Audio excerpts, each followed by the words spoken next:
Our session 3 is titled Managing the New Economic World Order, the Rise of Asia. Joining us all the way from Singapore, please welcome the Dean of the Lee Kuan Yew School of Public Policy, Professor Danny Quah.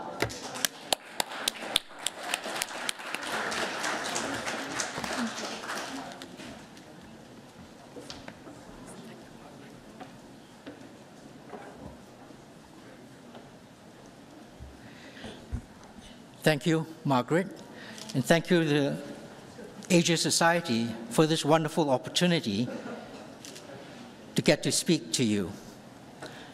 I'm here to talk about the New World Economic Order and the place of nations like Singapore, where I live and work now, in that order.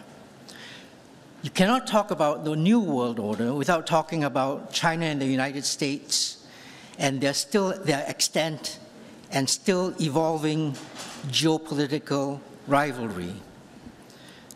I spent most of my working life in the United States or Great Britain, therefore transatlantic, but now I live and work in Singapore. I live and work in Southeast Asia. And if there's one point I want to communicate to you from the next few minutes I get to speak to you, it is this. The interests of Singapore and other nations outside China and the United States do not align with either those of China or the United States. The place of third nations, nations that are neither China nor the United States, is not easily characterized by attempting to align them with either of these two great powers. In Singapore and elsewhere in Southeast Asia, we are often asked by the great powers, when push comes to shove, when it comes to crunch time, whose side will you choose? Posing the question for us, third nations, in that way restricts the choice and agency that we have. It is a choice that identifies itself merely with alignment.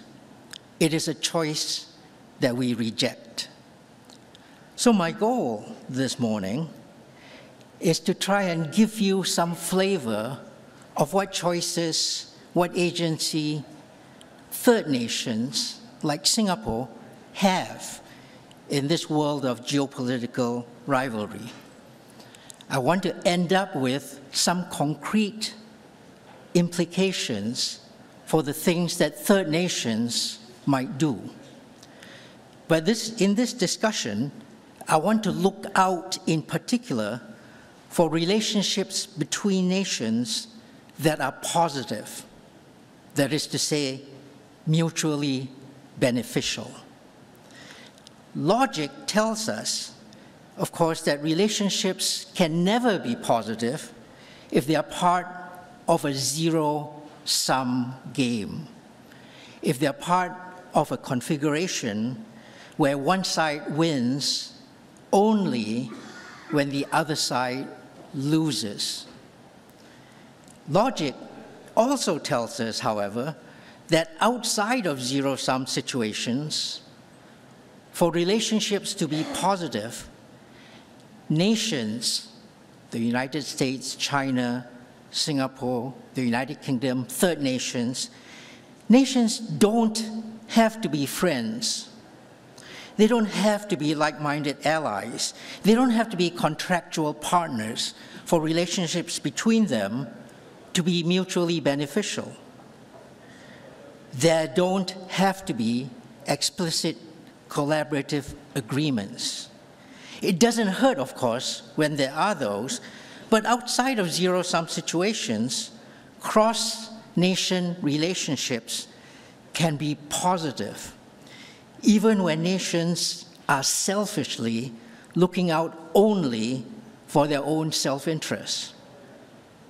Relationships can be positive when one nation agrees to live by its principles and not align with either China or the United States. What we need are clear rules and a level playing field. What we need is rule of law. These conditions, rule of law, clear rules, a level playing field, are sufficient for the kinds of structures I want to share with you, but they're not necessary. Now, all this sounds quite abstract and conceptual, but I've tried to emphasize to you the principles by which nations like Singapore and elsewhere in the world outside of China and the United States seek to navigate this world of geopolitical rivalry between the two great powers. I want, by the end of the next few minutes I get to have with you, for us to have a view, a concrete view on what the rest of Asia want of the international system and how those objectives and actions matter for world order, even in the midst of US-China geostrategic rivalry. Put differently, I want to communicate to you by the end of these next few minutes I get to have with you, how third nations, those that are neither the United States nor China, can follow the principles that they wish to live by and still have agency for world order. Now, the way in which I'm going to do that, I need to take you on a journey with me. Because to be clear on what third nation agency means and what entails, I need to tell you why most of us think that the world is the opposite of the one that I'm going to draw for you. Most of us think that the world is one where third nations matter for world order in a world where the US and China are set on geopolitical rivalry. Third nations matter only in the most tangential and irrelevant of ways. Once we think that third nations don't matter, it is irrelevant what third nations want. If I believe that to be the case for the world, then the title for my talk would not be Managing the New Economic World Order, the Rise of Asia. It would be Managing the New Economic World Order, the United States and China, and the incredible irrelevance of the rise of Asia. Now, to be clear, when I say this, I don't mean this position to be patronizing. It is a position that is prevalent even in many third nations. So let's think about one way in which the world might operate, where what I'm going to say about third nations is really irrelevant. Let me paraphrase how a vision like that might occur. For the last 7 decades, America has enjoyed undisputed global dominance. Today, America sees challenge from an emerging rising power in China. Depending on the actions, choices, and guardrails selected by the two great powers, the United States and China, a spectrum of trajectories going forwards is possible for how the international system might evolve. The future is clouded on specifics. Which nation will emerge dominant if either one of them indeed does so? But all trajectories cluster in probability around paths of conflict between China and the United States. The rest of Asia, indeed all the rest of the world, is unable to shift the probability distribution of these outcomes in world order. Everything depends on just the actions of the United States and China. This is a vision of the world that I reject, and I want to tell you why I believe that. This is a depiction of the world that has two consequences. First, that in the world there is something called national power, and we can rank nations according to them. The U.S. has been at the top of that ranking for decades. China is now rapidly catching up with the number one. Second, this linear landscape of power is significant only for the political and economic consequences that one or other of the two lead nations take us on. Are the great powers democracies or authoritarian states? Do they favor national sovereignty, or do they instigate regime change upon others? What is their approach to multilateralism? What parts of the current international system do they support? What parts do they undermine? What policies do these competing great powers practice on speech and press freedoms, on individual rights and national priorities, on market intervention versus state control, on globalization, and here in Silicon Valley, on big tech? In those parts of Asia where I now live and work, the perennial question we hear from great powers and those convinced of this vision of the world is pretty much just, which side are you going to choose? The bolder among us who live in third nations will respond, don't keep asking us that question. You might not like our answer.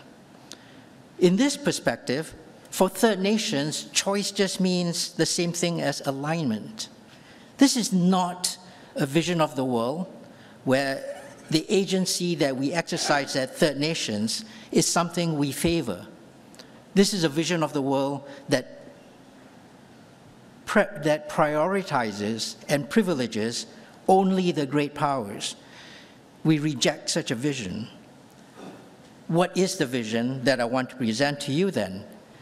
What I've just described of the predominance of great power politics for the way world order emerges is one that has long assumed centrality in conversations like the one that you and I are now having.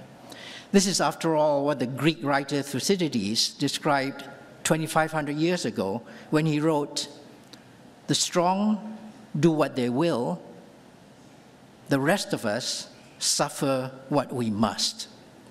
Or long after that, when I was a graduate student, when the Harvard professor Kenneth Waltz wrote, "It is ridiculous to try and construct a theory of international politics based on small nations such as Malaysia or Costa Rica." This vision of the world is one that I reject, but now I need to tell you what alternative vision is available for us. So in finishing up this time, this presentation I get to have with you, I want to do two things. First, I want to indicate how this hypothesis that the great powers are inelastic with respect to what third nations want is actually a depiction of the world that is unhelpful, misleading, and inaccurate. This is not to say that we shouldn't be discussing what the great powers want, but many of you in this room will have much more insight on what the United States and China are about than me, living and working in Singapore. But I can try and give you some insight onto what third nations would like to have. So that is the second thing I want to do in concluding my presentation. I want to help us prepare for the new conversations that we will need that not only endow third nations like mine with agency, but will also make for a more enduring and more stable international system. Because you see, if we focus on just the issues of contention between great powers like the United States and China, there is very little wiggle room that is available to us. Many of the great issues that are being presented now, held up as areas of contention between the great powers, are exactly zero-sum type of problems. Let me give you some examples. The lead example I can think of is what John F. Kennedy called the long twilight struggle, or what Hannah Arendt, the philosopher, called the most ancient cause of all. And this is the contention over freedom and democracy on the one hand, and tyranny and totalitarianism on the other. Here there's no wiggle room. It is a zero-sum game. One side demonizes the other, and you are either for us or against us. The proposition is binary, 0-1, win or lose. Here are a couple more examples. Who gets to write the rules of the game? Who is revisionist? Who is more sympathetic to market outcomes versus state control? And the last of these examples, we would like to carve up the world into, on the one hand, a coalition of the willing, friends and like-minded allies, and on the other, the alliance of authoritarian states. Now, in all these cases, the contention is zero-sum. It is binary. It is only 0-1. There is no room for compromise. There is no room for positive relationship. This is not the kind of world that this is not the kind of competition or contention that accepts either input or help from anybody else but the great powers themselves. Contention on Iran Kennedy type issues is not helpful to us, nor does it attract any appeal, nor are we third nations keen to participate in such a debate, because the best that we will be able to do there is align with one side or the other. But outside of these areas, there's a lot more space for the rise of Asia to help in managing the new world economic order. Because you see, while the great powers talk to each other in terms of these grand visions of 0-1 binariness, the reality is the great powers actually want to work with others. Harry Truman said that America totally defeated its enemies, but then brought them back to the community of nations. Henry Luce described the world of the 20th century as something that needed to resemble, to a significant degree, the American century. US-led globalization of the 1990s and early 2000s was about bringing the world together. And within the United States itself, the US Declaration of Independence refers to the consent of the governed as a fundamental principle by which leadership, either in domestic economies or in the international economy, attracts legitimacy. Soft power, the principle by which the United States has achieved predominance in the world, soft power has meaning only when the wielder of that soft power has an audience of third nations. That America has the great standing in the world today because America's values, its universities, its culture, its music, its movies, the hamburgers and the soft drinks that I see every time I come visit the United States, that this is attractive to others, needs others for this narrative to make sense. This is quite different from a narrative from the United States and China that focuses only on hard power, where the strength of your economy and your financial system and the sheer might of your military firepower have an objective reality independent of what we, third nations, can give to you in terms of being an admiring audience. The Economist newspaper described China's goals as seeking a world order that defers to states and their rulers. China's Belt Road Initiative is precisely about engaging with the rest of the world in a vision of global shared prosperity that you and I might disagree with, but it's nonetheless a vision that relies on the relationship, a positive relationship, a mutually beneficial relationship between a great power and third nations. Let me finish this discussion of great power elasticity by giving you a ludicrous example. Because time was this elasticity that the great powers paid attention to what third nations wanted, operated even between the United States and China. Sure, when I come to the United States and I engage with my American friends, we might well think of China as a dangerous place. We acknowledge that China actually is not littered with villages across the countryside where America has killed sons and daughters, husbands and wives through drone strikes and military disruption. There's no China filled with villages that fuel anti-American hatred and enmity. But nonetheless, we see China as being dangerous to America and to others in the world. Because after all, China has killed tens of millions of its own people during the Cultural Revolution through purges, disruption, starvation. China has sought to export revolution across Southeast Asia.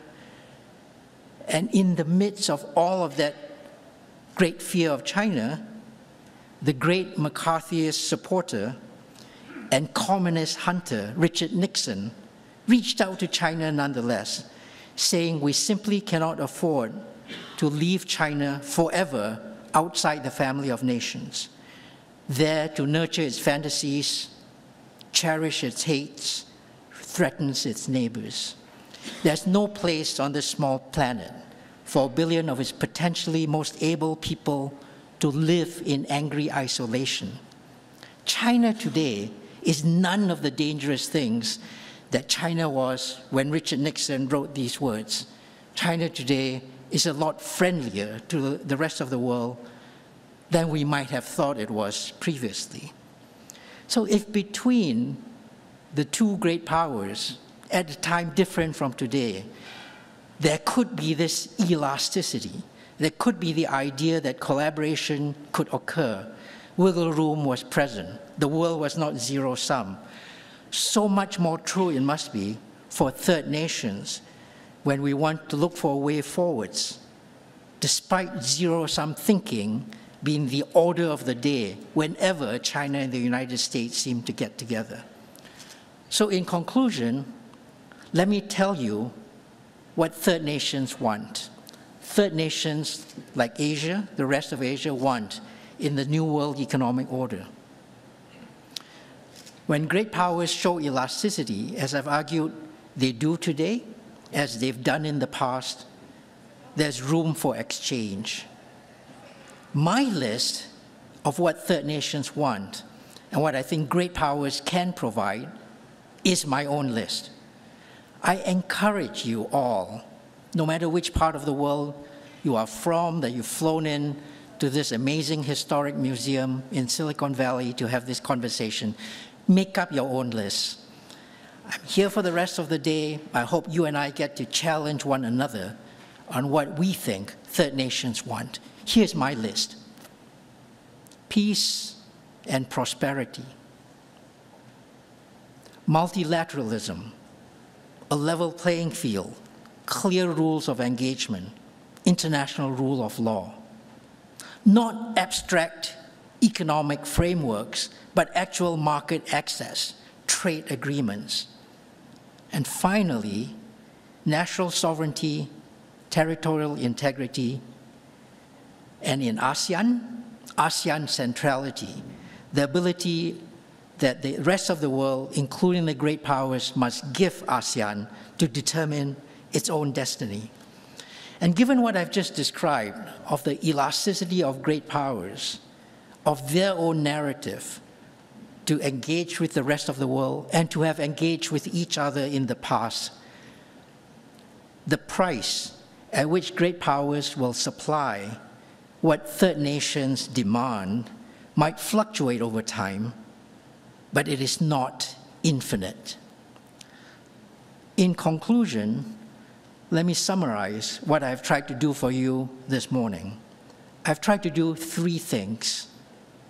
First, I have advanced the hypothesis to you that third nations have agency over world order. Our place in the world is not just to answer questions like, which side will you choose? Our agency in the world is not constrained by what great powers like the United States or China offer to us. Great powers are not inelastic. Second, I've explained why we typically think the opposite. We typically believe the hypothesis that third nations have no agency and great powers follow Thucydides in doing what they will, while the rest of us suffer what we must. I have given you examples why I think the actual reality supports the hypothesis of great power elasticity and agency of third nations, and therefore why it is appropriate that the title of this session focus on the rise of Asia in managing the New World economic order. Third, I have told you my list of what third nations want. I think what third nations want, what third nations demand, can feasibly be provided even in a world of US-China geostrategic rivalry. The price at which what third nations want can be supplied is not infinite. And this is a new world economic order that can come out even of the current US-China rhetoric on their geostrategic rivalry. The immediate payoff from these three things that I've tried to do for you today is that third nations will no longer be viewed as immaterial, a sideshow relative to what great power rivalry between the US and China will co-determine. That obviously matters greatly to us third nations.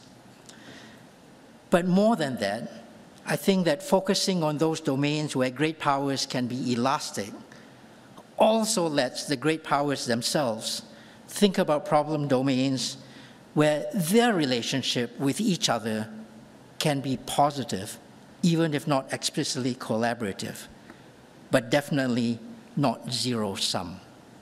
I look forward to your questions. Thank you very much for your attention.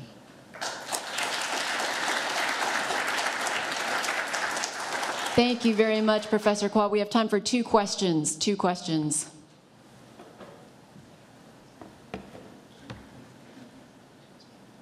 Checked one. Can we have a mic run over to table 16, please? It's coming to you, Jack. It's coming to you.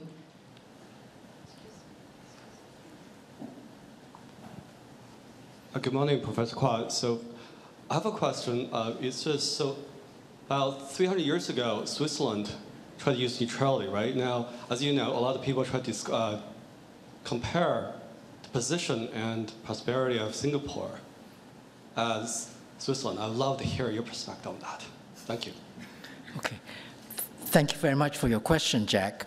This is a theme of Singapore and Switzerland, exactly to say, but also of all small states in the world. And small states, interestingly, are actually the great majority of states in the world. People in the world, 80% of them live in neither the United States nor China. So when we consider the problem, the challenges that face Singapore or Switzerland, we're actually looking at challenges that face the great majority of the world. How we navigate this world is one where, for both Switzerland and Singapore, we set down our principles, we set down the things that matter to us, whether it's market access, peace and prosperity, stability, and we see what kind of leadership in the world is providing these attributes that we seek. It is these principles that we use to navigate our foreign policy, and these are the principles that I think have worked very well for both Switzerland and Singapore. It's not an interest-based approach to international relations, it's a principles-based one. Thank you. Time for one last question. If not, okay. There's a question here. In the front row, Emerson, number 3, please. Professor, thanks for your speech. Emerson, a microphone's coming to you. Professor, thank you so much. I was wondering, compared to national interest, freedom, or global obligation of a great power, which one matters more in today's world? Thank you. So the question from Emerson is, the words you used were freedom and global obligations. Which one of these matters more? I think national interest and national interests. Yeah, I think from the perspective of third nations, it is wonderful that we lay out the values that drive each nation to try and achieve what it wants in the international domain. But we need to recognize that these values are not universal. They are not universally shared by all nations. And asking third nations in Asia to come down on one side of the other in terms of a values-based approach to international trade, to foreign policy, to security agreements is not productive. 80% of the world does not live by the principles that America espouses. Asking 80% of the world to behave in a way that hews to those values and is blind to how national differences lead for special and differential treatments is just not a productive way to proceed. Interpretations of freedom differ across the world. If we really believed in the rights of the individual, that individuals know best what works for them, we need to respect that nations and countries are different in how they approach these grand questions about values. Thank you. Let's hear it for Professor Quah. Thank you. We really appreciate you coming all the way from Singapore. Thank you so much.